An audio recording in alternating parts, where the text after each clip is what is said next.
And the annual United Nations Climate Summit kicked off in Baku in Azerbaijan, facing a challenging agenda as some key world leaders are set to skip the event.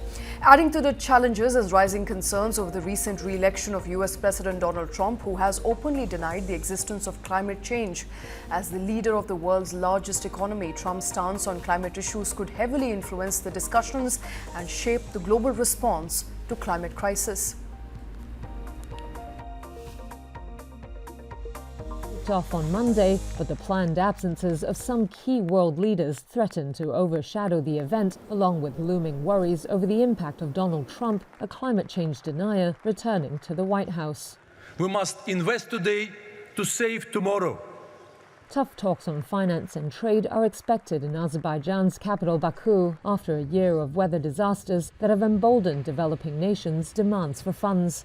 Delegates are hoping to resolve a top agenda item, a deal for up to $1 trillion in annual climate finance for developing countries, up from a target of $100 billion. The United Nations climate chief, Simon Steele, made the case.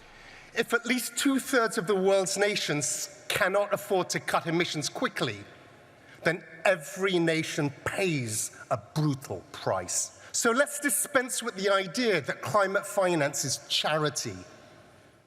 An ambitious new climate finance goal is entirely in the self-interest of every single nation. But many challenges lie ahead. The financing goal is competing for attention with economic concerns and the wars in Ukraine and Gaza. Political leaders expected to stay away include US President Joe Biden, Chinese President Xi Jinping, and European Commission President Ursula von der Leyen. The summit has also had to adapt its agenda to bring in China's last-minute proposal on trade restrictions made on behalf of the so-called basic group of countries, including Brazil, South Africa and India. Meanwhile, the US president-elect has previously called climate change a hoax.